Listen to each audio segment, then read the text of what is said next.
ஆண்டவர் இரட்சகமாக இயேசுவின் இனிதான நாமத்தினால் உங்களை அன்போடு கூட வாழ்த்துகிறேன். இந்த நாளிலும் நம்முடைய ஆவிக்குரிய சிந்தனைக்காக மல்கியாவின் புஸ்தகம் 3ஆம் அதிகாரம் 16ஆம் வசனத்தின் ஒரு பகுதியை நான் வாசிக்கிறேன். அப்பொழுது கர்த்தருக்கு பயந்தவர்கள் ஒருவரோடு ஒருவர் பேசிக் கொள்வார்கள், கர்த்தர் அதை கவனித்து கேட்பார். ஆண்டவர் தனிப்பட்ட முறையிலே நாம் கூப்பிடுகிற ஜெபத்திற்கு மட்டும் பதில் கொடுக்கிறவர் அல்ல, நாம் பேசுகிறதை கேட்பவர் மட்டுமல்ல, கர்த்தருடைய பிள்ளைகள் ஒருவரோடு உட்கார்ந்து பேசுவதை கூட கர்த்தர் கவனித்து கேட்பாராம்.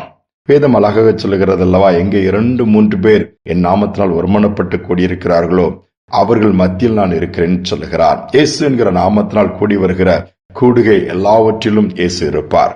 உலக பிரகாரமான கூடுகை காட்டிலே இயேசு என்கிற நாமத்திலே ஆண்டவருடைய பிள்ளைகளாய் கூடும் பொழுது ஆண்டவரே அங்கு வந்து உட்கார்வார் சொன்னால் எவ்வளவு பெரிய மேன்மை. வேதத்தில் அதுதான் அப்போஸ்தலர் நாட்களிலே பார்க்க முடியும்.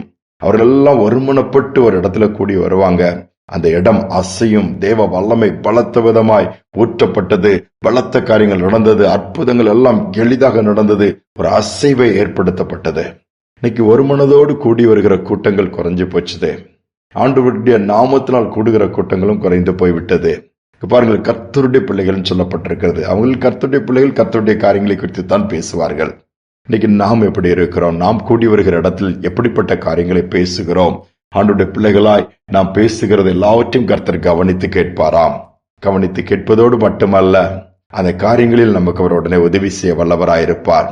ஒரு புத்தகத்தில் ஒரு காரியத்தை நான் வாசித்தேன். 2 விசுவாசிகள் ஒரு முறை ஒருவர் உட்கார்ந்து பேசிக் கொண்டிருந்தார்களாம். அவர் பேசிக் கொண்டது தூரத்தில் தள்ளி இருக்கிற ஒரு வாலிபனுடைய காதிலும் அது விழுந்ததாம். நாம் பேசிக்கொள்ளும் போது பக்கத்தில் இருக்க கேட்பதற்கு சில சமயங்கள் அதற்கு வாய்ப்புகள் உண்டே. சில நம்ம அறியாமலே பேசுவோம், யாரும் கேட்கலட்டான மற்றவர்கள் காதுகளிலும் அது விழும். ஆனால் நாம் பேசுகிற காரியங்கள் உண்மையிலே விசுவாசத்தை குறித்த அல்லது விசுவாசத்தை ஏற்படுத்தக்கூடிய, ஆண்டவரை மகிமைப்படுத்தக்கூடிய அல்லது நன்மையான காரியங்களை குறித்து விசுவாசமான காரியங்கள் பேசுவோமானால் மற்றவர்கள் கேட்கும் பொழுதும் அவர்கள் வாழ்க்கையிலும் அதை மாற்றத்தை கொண்டு வரும். என்ன பேசிக் கொண்டிருந்தார்களாம் 2 பேரும்?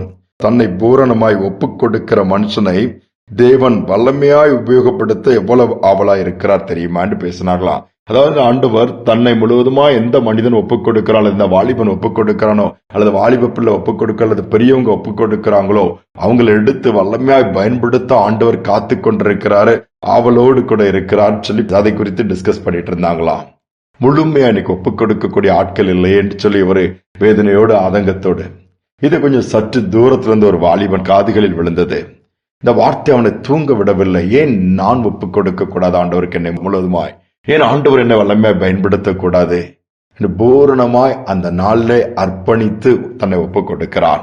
தேவன் பயன்படுத்த ஆரம்பிக்கிறார். அந்த அளவு ஹைலி குவாலிஃபைடு கிடையாது, அந்த அளவு பர்சனாலிட்டி கிடையாது.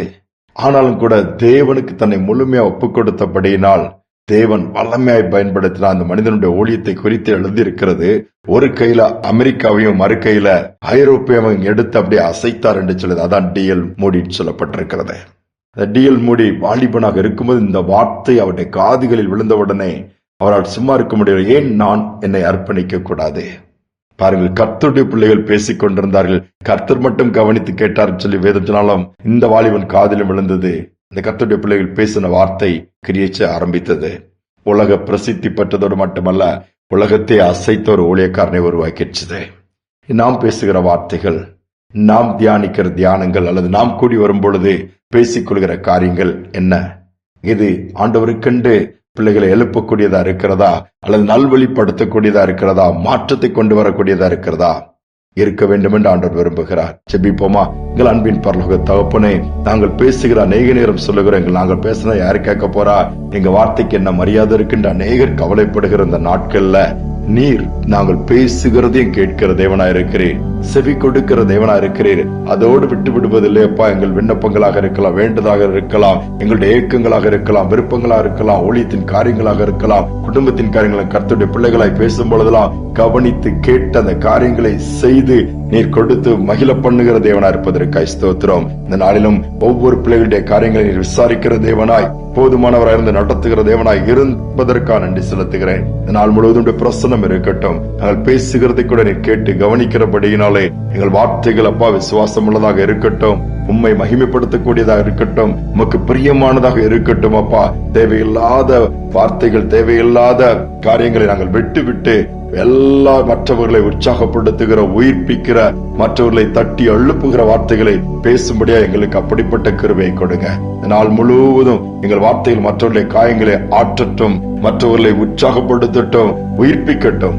தாழ்த்தி ஒப்புக் கொடுக்கிறோம். துதிகனமே ஏற்றுக்கொள்ளும் இயேசுவின் நாமத்தில் பிதாவே, ஆமேன், ஆமேன். நம்முடைய வார்த்தைகள், நாம் பேசுகிற காரியங்கள், அது எல்லாவற்றையும் கர்த்தர் கவனித்து கேட்கிறார். அதோடு மட்டுமல்ல, மற்றவர்களையும் அது உயிர்ப்பிக்க கூடியதா இருக்கிறது. அதனால் அதை கவனமாக பேசுவோம். நிச்சயமாகவே நம்முடைய வார்த்தையின் மூலமாகவும் வல்லமையான காரியங்களை கர்த்தர் செய்வார். இந்த சிந்தனையோடு இந்த நாளை தொடர்வோம். மீண்டுமாய் நாளை தினம் சந்திப்போம்.